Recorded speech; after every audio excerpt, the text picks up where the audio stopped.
इस वीडियो में हम लोग डिस्कस करेंगे इलेक्ट्रिकल सर्किट एंड नेटवर्क के ऑब्जेक्टिव क्वेश्चंस को, जिसका पेपर जो है अभी 2 दिन पहले जो है इसको हेड किया गया था। ये जो पेपर है 2021 ऑड सेम का है, थर्ड सेम इलेक्ट्रिकल ब्रांच के लिए। ठीक है, तो स्टार्ट करते हैं। इसमें फर्स्ट क्वेश्चन है कि two sine waves are said to be in phase with each other if they achieve there. कि दो साइन वेव जो होता है हम उनको बोलेंगे कि ये जो है फेज में है, एक दूसरे के फेज में है जब वो अचीव करेंगे क्या चीज, तो zero value at the same time, ये भी सही है। Maximum value at the same time, ये भी सही है। Minimum value at the same time, ये भी सही है। ठीक है, सो ऑप्शन डी जो होता है इसमें करेक्ट होगा, ऑल ऑफ द अबव। कि जब दो साइन वेव्स हैं वो जो है अगर सेम फेज में रहेंगे तो उनका जीरो वैल्यू और मैक्सिमम वैल्यू और मिनिमम वैल्यू सेम टाइम पे सेम होगा। ठीक है, तो ऑप्शन डी जो होता है इसमें राइट होगा। नेक्स्ट क्वेश्चन है कि the average value of A sine wave of maximum value I am over one cycle is. कि एवरेज वैल्यू जो होता है साइन वेव का जिसका मैक्सिमम वैल्यू आई एम दिया हुआ है वन साइकिल में क्या होता है, यानी कि वन साइकिल का मतलब ये हो गया पूरा का पूरा कंप्लीट साइकिल। ठीक है, ये पूरा का पूरा कंप्लीट साइकिल, अगर इसको हम बनाएं तो ऐसा पूरा का पूरा कंप्लीट साइकिल है। ठीक है, तो कंप्लीट साइकिल का क्या होता है, इसका अगर एवरेज वैल्यू अगर हम फाइंड आउट करें तो इसका फॉर्मूला होता है I average equals to 2 I M upon pi. ठीक है, 2 आई एम अपॉन पाई होगा। सो ऑप्शन बी जो होता है इसमें राइट होगा। नेक्स्ट क्वेश्चन है कि the phase difference between sinusoidal voltage and current in a pure capacitor. कि अगर कोई प्योर कैपेसिटर है तो उसमें फेज डिफरेंस जो है कितना होता है वोल्टेज और करंट के बीच में, तो इसमें जो है 90 डिग्री होता है। ठीक है, सो ऑप्शन ई जो होता है इसमें राइट होगा। नेक्स्ट क्वेश्चन है कि the time period of A sinusoidal waveform with 200 hertz frequency is in second. कि टाइम पीरियड जो होता है साइनसॉइडल वेवफॉर्म का क्या होगा जिसका फ्रीक्वेंसी जो है इसने 200 हर्ट्ज जो है दिया हुआ है। तो चूंकि जो टाइम पीरियड जो होता है इसका फॉर्मूला होता है 1/f, यानी कि फ्रीक्वेंसी के इनवर्सली प्रोपोर्शनल होता है। तो 1 डिवाइड बाई फ्रीक्वेंसी जो है इसने दिया हुआ है 200। ठीक है, तो इसको जब हम डिवाइड करेंगे तो ये आ जाएगा 0.005। ठीक है, सो ऑप्शन बी जो होता है इसमें राइट होगा।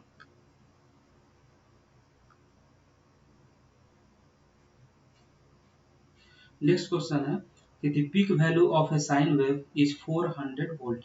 पीक वैल्यू यानी कि जो है वी एम का वैल्यू जो है इसने 400 वोल्ट दिया हुआ है। ठीक है, तो एवरेज वैल्यू जो है पूछ रहा है, तो जो एवरेज वैल्यू का जो फॉर्मूला होता है वो होता है 2 वी एम अपॉन पाई। ठीक है, तो वी एम का वैल्यू मुझे पता है 400 है और पाई हो जाएगा। जब हम इसे डिवाइड करेंगे, आप कैलकुलेटर से इसको डिवाइड कर सकते हैं, मैंने ऑलरेडी इसको कैलकुलेट किया हुआ है, तो 254.6 आता है। ठीक है, सो ऑप्शन ए जो होता है इसमें राइट होगा। नेक्स्ट क्वेश्चन है कि the power develop in a pure reactance is dash power. कि जो पावर डेवलप जो होता है प्योर रिएक्टेंस में कौन सा पावर होता है, तो ये जो है हमारा रिएक्टिव पावर होता है। ठीक है, सो ऑप्शन सी जो होता है इसमें राइट होगा। नेक्स्ट क्वेश्चन है कि inductive reactance of a coil of inductance 0.5 henry at 50 hertz is इनो। इसमें जो है एक इंडक्टेंस का वैल्यू जो है इसमें दिया हुआ है 0.5 हर्ट्ज। ठीक है, 0.5 सॉरी 0.5 हेनरी दिया हुआ है इंडक्टेंस का वैल्यू, और फ्रीक्वेंसी का वैल्यू जो है इसने दिया हुआ है 50 हर्ट्ज। ठीक है, तो ये पूछ रहा है कि इसका इंडक्टिव रिएक्टेंस क्या होगा। इंडक्टिव रिएक्टेंस मतलब कि एक्सएल का वैल्यू पूछ रहा है।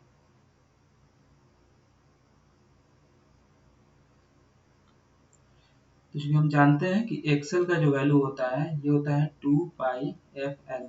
ठीक है, तो 2 पाई मल्टीप्लाइड फ्रीक्वेंसी जो है 50 दिया हुआ है और ये जो है 0.5 दिया हुआ है एल का वैल्यू। जब हम इसे कैलकुलेट करेंगे तो इसका जो आंसर आएगा वो आ जाएगा 157। ठीक है, सो ऑप्शन बी जो होता है इसमें राइट हो जाएगा। ये वाला बस फॉर्मूला जो है हमको याद रखना है, XL equals to 2 pi F L. Next question है कि an ideal voltage source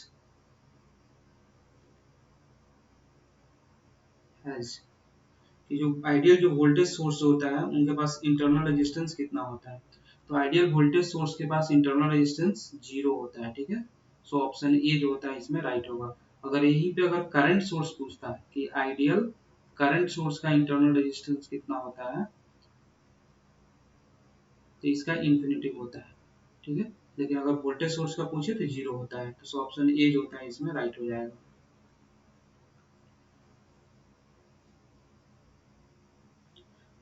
next question है कि as the frequency of the voltage applied across a capacitor is decreases the value of xc, कि अगर हम फ्रीक्वेंसी जो होता है, जो भी हम वोल्टेज अप्लाइड किए हुए हैं कैपेसिटर के क्रॉस में, अगर उसका हम फ्रीक्वेंसी कम कर दें तो xc का वैल्यू क्या होगा। तो देखो जो xc का वैल्यू जो होता है ये होता है 1/2 पाई एफ सी, या इसी को हम लोग लिखते हैं 1/ओमेगा सी, ठीक है। तो यहाँ पर हम एक्सी का वैल्यू देख सकते हैं कि इन्वर्सली प्रोपोर्शनल है फ्रीक्वेंसी के, इस इक्वेशन से इन्वर्सली प्रोपोर्शनल है। तो यानी कि अगर फ्रीक्वेंसी जो होता है अगर हम डिक्रीज करेंगे, अगर हम फ्रीक्वेंसी डिक्रीज करेंगे तो इस केस में क्या होगा कि जो एक्सी का वैल्यू है वो हमारा इंक्रीज कर जाएगा, ठीक है। सो ऑप्शन ए जो होता है इसमें राइट होगा। नेक्स्ट क्वेश्चन है कि the correct expression for phase angle in the RLC series circuit is, कि इसमें करेक्ट एक्सप्रेशन जो होता है फेज एंगल का क्या होता है। तो देखो बहुत ही एक इजी मेथड है जिसके द्वारा जो है हम फेज एंगल निकाल सकते हैं। अब चूंकि हमें पता है कि इम्पीडेंस जो होता है ये होता है R J XL minus XC, यानी कि आरएलसी सर्किट का इम्पीडेंस है। तो ये जो होता है हमारा रियल टर्म होता है और ये जो होता है हमारा इमेजिनरी टर्म होता है। तो जब भी हम कोई एंगल निकालते हैं ना, जैसे इसके बीच का अगर मुझे एंगल निकालना रहा है तो मैं निकालूंगा कैसे, tan inverse divide by imaginary divide by real, ठीक है। तो यहाँ पे अगर मैं लिखूंगा तो ये हो जाएगा tan इनवर्स, इमेजिनरी टर्म जो है ये दिया हुआ है एक्सएल माइनस एक्सी, और यहाँ पे रियल टर्म जो है रेजिस्टेंस है, ये रेजिस्टेंस को शो करता है, ये मैंने रियल यहाँ पे लिखा हुआ, ठीक है, ये रियल हो गया। तो ये रेजिस्टेंस हो जाएगा, यानी कि ऑप्शन इसमें जो है हमारा ए वाला जो होता है ये सही होगा, ठीक है। ऑप्शन ए जो होता है इसमें राइट हो जाएगा।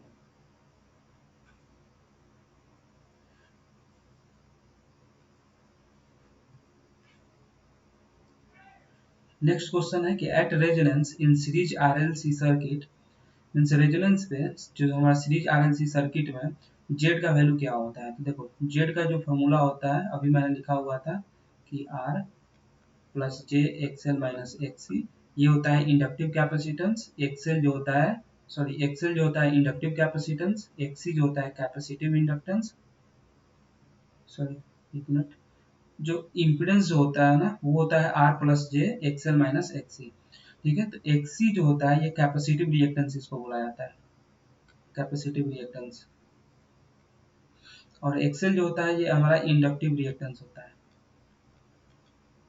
और ये जो होता है एक रेजिस्टेंस होता है।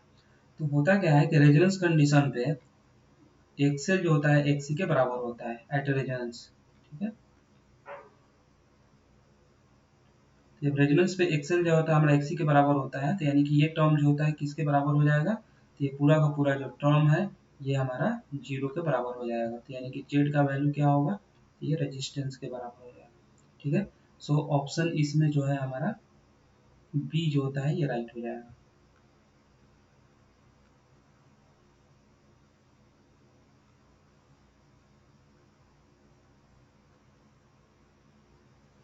सो ऑप्शन बी जो होता है इसमें राइट होगा। नेक्स्ट क्वेश्चन है कि at resonance in series RLC circuit resonance frequency is given by, तो रेजोनेंस फ्रीक्वेंसी जो होता है ये होता है F R equals to 1/2 pi root under 1/√LC, या इसी को हम लोग ऐसे भी लिख सकते हैं 1/2 पाई√LC, दोनों सही है, ठीक है। सो ऑप्शन डी जो होता है इसमें राइट हो जाएगा। नेक्स्ट क्वेश्चन है कि at resonance in parallel circuit current is, कि रेजोनेंस पे पैरेलल सर्किट में करंट क्या होता है, ठीक है। तो मुझे पता है कि जो पैरेलल सर्किट में y जो होता है ये होता है G प्लस J और BL माइनस BC, जो कि पैरेलल सर्किट है। तो यहाँ पे पैरेलल सर्किट में रेजोनेंस कंडीशन पे BL जो होता है हमारा ये BC के बराबर होता है। तो ये दोनों बराबर होगा तो ये जो है 0 के बराबर हो जाएगा अब यहाँ पे, यानी कि y जो होता है ये g के बराबर होगा। यानी कि हम इसको यहाँ पे ये भी बोल सकते हैं कि जो y का वैल्यू जो है यहाँ पे वो मिनिमम ऑफर होगा हमको। y मिनिमम भी हम यहाँ पे लिख सकते हैं क्योंकि ये वाला जो टर्म ऐड हो रहा था वो 0 हो जा रहा है रेजोनेंस पे। तो y मिनिमम इक्वल टू हो जाएगा हमारा g के बराबर, ठीक है। तो इसमें पूछ रहा है कि करंट क्या होगा, तो चूंकि करंट जो होता है ये होता है v और y, ठीक है। ये इसको एडमिटेंस बोलते हैं। तो जब y का वैल्यू कम होगा तो करंट का वैल्यू भी ऑटोमेटिक कम हो जाएगा, ठीक है। तो ऑप्शन इसमें कौन सा राइट होगा, तो करंट पूछ रहा है तो मिनिमम, ठीक है। सो ऑप्शन ए जो होता है इसमें राइट होगा।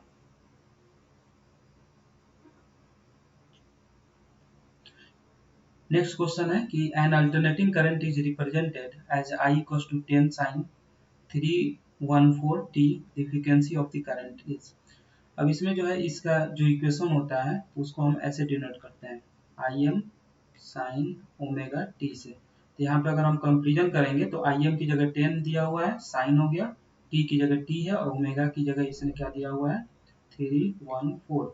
क्योंकि हमें पता है कि ओमेगा का वैल्यू जो होता है ये होता है 2 पाई f, ठीक है। तो यहाँ पे क्या पूछ रहा है हमको, फ्रीक्वेंसी पूछ रहा है। तो फ्रीक्वेंसी इक्वल टू क्या हो जाएगा omega divide by 2 pi.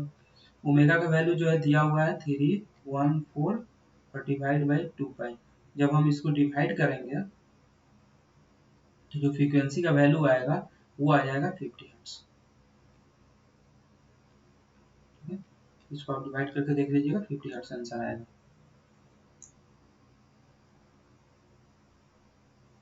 Next question है, सो ऑप्शन ए जो होता है इसमें राइट होगा 50 हर्ट्ज वाला, ये सही रहेगा। नेक्स्ट क्वेश्चन है कि in a delta connected system the relationship between line current IL and phase current I phase. Delta connected system में लाइन करंट और फेज करंट में क्या रिलेशन होता है, तो जो लाइन करंट होता है √3 टाइम्स होता है फेज करंट के, ठीक है। तो ऑप्शन सी जो होता है इसमें राइट होगा। नेक्स्ट क्वेश्चन है कि for a 3 phase balance load power factor is given bye. अगर हम पावर फैक्टर अगर मुझे निकालना रहे बैलेंस लोड के लिए, तो पावर फैक्टर जो होता है कि हमारा ट्रायंगल होता है, पावर फैक्टर ट्रायंगल, तो इसको हम बोलते हैं KVAR यानी कि रिएक्टिव पावर। ये जो होता है किलो वाट होता है जो कि एक्टिव पावर होता है, और ये अपीयरेंट पावर बोला जाता है इसको। और ये हो गया फाई, इसके बीच का एंगल। ये पूछ रहा है पावर फैक्टर, तो जो पावर फैक्टर जो होता है वो बराबर होता है कॉस फाई के। कॉस फाई जो होता है बेस अपॉन हाइपोटेनस होता है। बेस जो है हमारा दिया हुआ है किलोवाट, ये बेस है। और एच का वैल्यू जो होता है यहाँ पे केवीए में दिया हुआ है, ठीक है, ये पी होता है। तो यहाँ पे हम लिख देंगे केवीए। तो पावर फैक्टर का जो वैल्यू होगा वो जाएगा किलोवाट डिवाइड बाई केवीए, यानी कि ऑप्शन सी जो होता है यहाँ पे राइट हो जाएगा।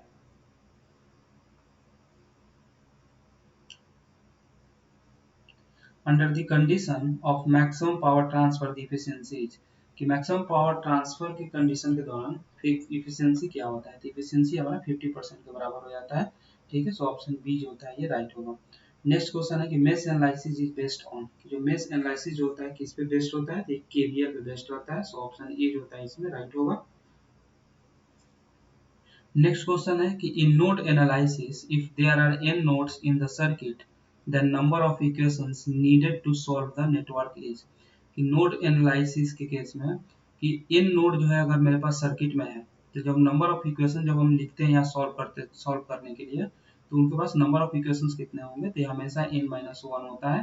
बिकॉज एक जो जितने भी नोड रहेंगे उनमें से एक रेफरेंस नोड मान लिया जाता है, ठीक है। तो एक कम हो जाता है तो n-1 होगा, ठीक है। सो ऑप्शन ए जो होता है इसमें राइट होगा। नेक्स्ट क्वेश्चन है कि Thevenin's theorem reduces any complex linear circuit to a, कि जो थेवेनिन्स थ्योरम जो होता है ये रिड्यूस कर देता है कोई भी जो हमारा कॉम्प्लेक्स लीनियर सर्किट जो होता है उसको, तो किसमें जो है रिड्यूस करता है, तो थेवेनिन्स थ्योरम के केस में हम जब इक्विवेलेंट ये निकाल लेते हैं वोल्टेज, तो इसको बोलते हैं VTH, ठीक है। और एक रेजिस्टेंस ये इसको बोलते हैं RTH। ये मैं DC के लिए ड्रॉ कर रहा हूँ, AC के लिए आप यहाँ पे ZTH लिख सकते हैं या आप इसको VTH लिख सकते हैं, ठीक है। ये डीसी सर्किट के लिए मैंने ड्रॉ किया है। तो voltage source in series with resistance, ये वोल्टेज सोर्स और सीरीज में रेजिस्टेंस को जोड़ देते हैं। आरटीएच जो होता है पूरा सर्किट का इक्विवेलेंट रेजिस्टेंस होता है, और ये जो है हमारा जिसके क्रॉस हमको जैसे लोड के क्रॉस अगर कोई रेस्पॉन्स निकालना है तो वहाँ पे हम थेवेनिन्स थ्योरम के थ्रू वहाँ पे ओपन सर्किट वोल्टेज या वीटीएच निकालते हैं, ठीक है, तो वही वीटीएच हो गया। तो ऑप्शन ए जो होता है इसमें राइट होगा, ठीक है। तो इस वीडियो में इतना ही। अगर आपको ये वीडियो अच्छा लगे तो लाइक शेयर एंड सब्सक्राइब कीजिए, ठीक है। Thanks for watching this video.